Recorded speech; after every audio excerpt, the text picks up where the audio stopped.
Why Americans are selling their RVs in 2026, the hidden cost nobody warned you about. You probably think buying an RV is buying freedom. That's what Americans have been told for years. No hotels, no strict schedules, just your own home on wheels, ready to take you anywhere. But what if that idea is costing you thousands of dollars? In 2026, some RV owners are looking at their vehicles very differently, not because they stopped loving the road, but because they finally discovered what their RV was costing them when it wasn't even moving.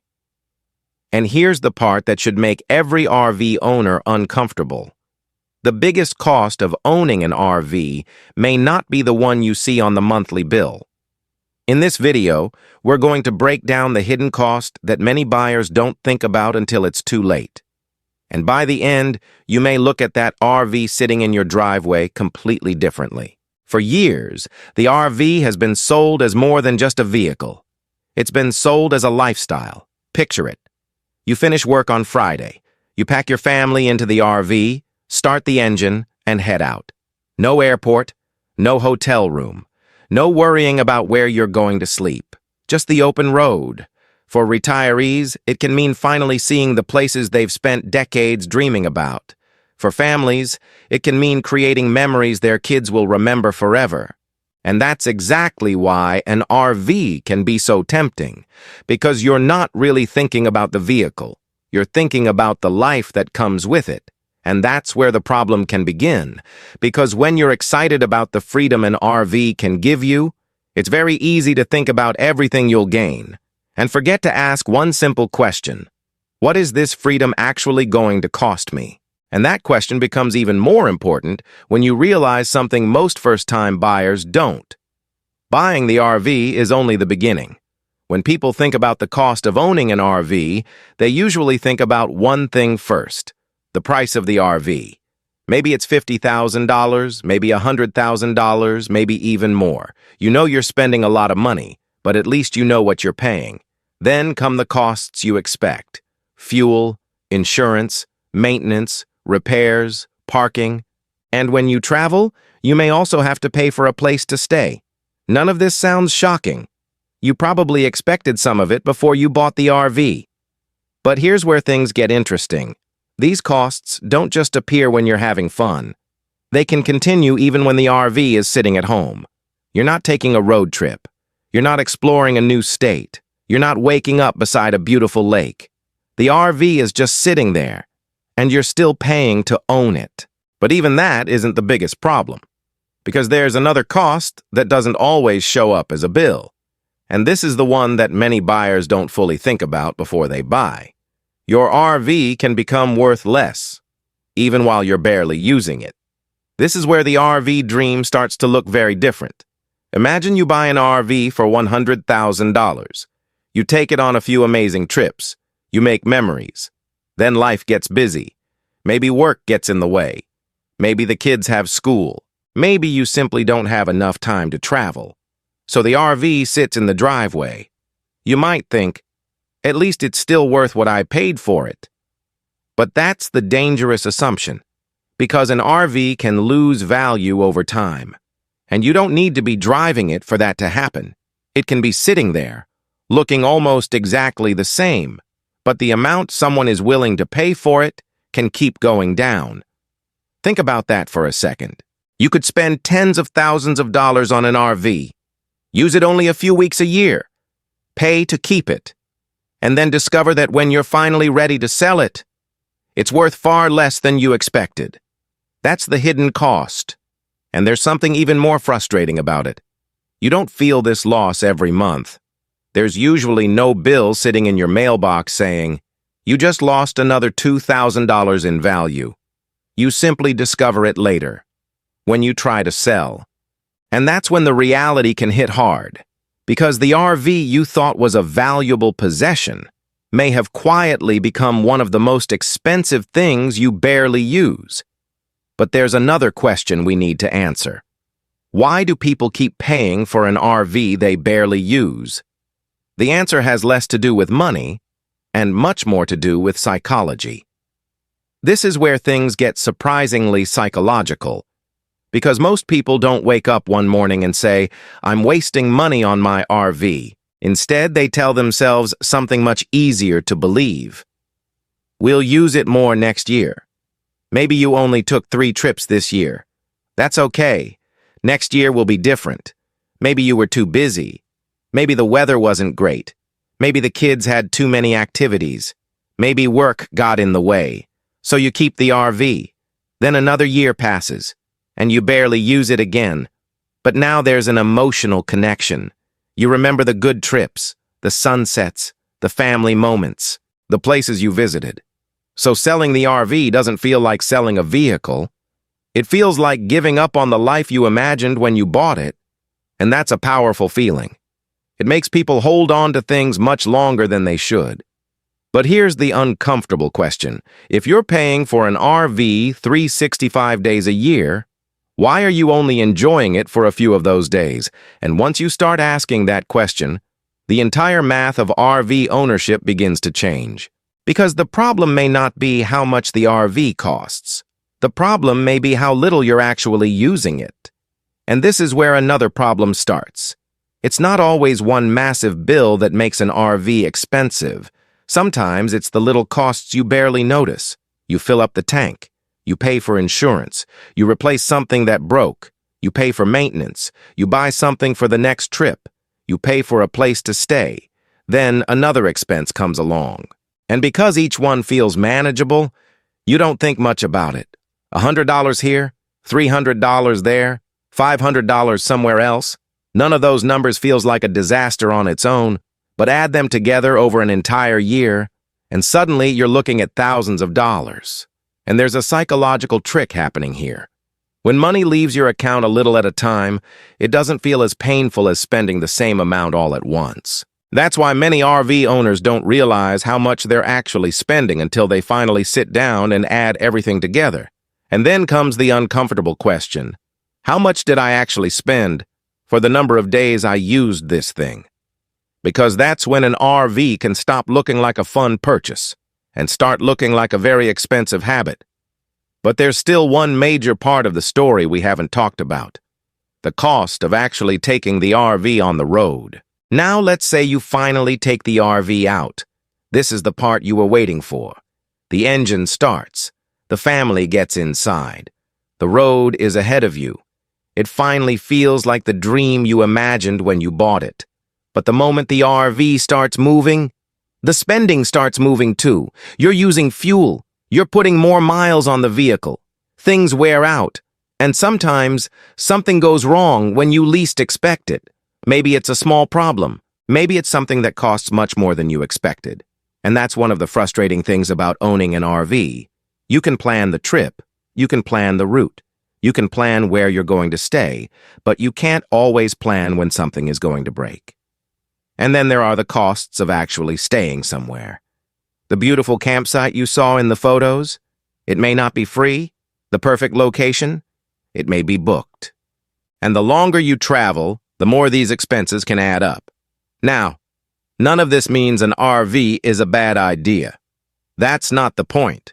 The point is that the picture in your head when you bought the RV usually doesn't include all of this. You imagine the destination.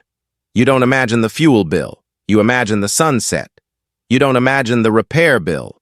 You imagine the freedom. You don't imagine the total cost of getting there.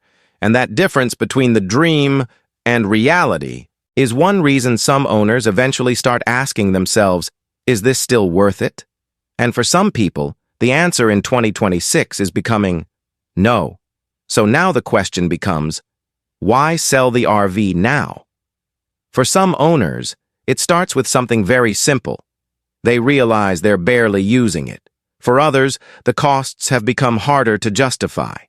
Maybe the insurance bill went up. Maybe the RV needs an expensive repair. Maybe they're spending more on trips than they expected. Or maybe life simply changed. The kids grew up. Work became more demanding. Retirement didn't turn out the way they imagined. Travel plans changed. And suddenly that RV that once made perfect sense doesn't fit their life anymore. But here's the part that's important. Most people don't sell immediately. They hesitate. They think about all the money they've already spent. They remember the good times, and they tell themselves, I'll use it more next year. But there's another psychological trap hiding behind that decision, and once you understand it, you may understand why some people keep an expensive RV for years, even when they know they should probably let it go. Imagine you've already spent $100,000 on an RV. You've paid for insurance, you've paid for repairs, you've bought equipment, you've taken it on trips, you've put time and money into making it yours. Now you realize you don't use it nearly as much as you thought you would. What do? Sell it? For many people, that's incredibly difficult, because the moment they think about selling, one thought comes into their head.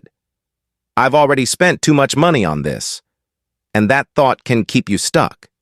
You think, maybe I'll use it next summer. Maybe things will change. Maybe I'll get my money back later. So you keep it, and another year passes. The RV gets older, its value may continue to fall, and you're still paying to keep it. Here's the uncomfortable truth. The money you've already spent is gone. Keeping the RV doesn't bring that money back. The better question isn't, how much have I already spent? The better question is, if I didn't own this RV today, would I spend the money to buy it again? If the answer is no, that's a very important signal, because sometimes the hardest thing about selling something isn't losing the object. It's admitting that the dream didn't turn out the way you expected. And that brings us to the simplest calculation every RV owner should make. Here's a simple calculation that can completely change the way you look at RV ownership. Forget complicated numbers. Just ask yourself two questions. How much does my RV cost me every year? And how many days do I actually use it? Let's say, just as an example, your total yearly costs come to $10,000, and you use your RV for 20 days during the year. That's effectively $500 for every day you actually use it. Now imagine someone told you that before you bought the RV. They said, this RV will cost you about $500 for every day you use it. Would you still buy it? Maybe you would. And that's perfectly fine. Because an RV isn't always about saving money. Maybe you love having your own space. Maybe you love road trips. Maybe you don't want to stay in hotels. Maybe the memories with your family are worth more to you than the money. That's completely reasonable. But at least now, you know what you're paying for. And that's the mistake many people make. They don't calculate the real cost. They only look at the price tag. They see a $100,000 RV. But the real question isn't, how much does the RV cost? It's, how much does this lifestyle cost me every year? And once you know that number, you can finally decide whether the RV is actually worth keeping.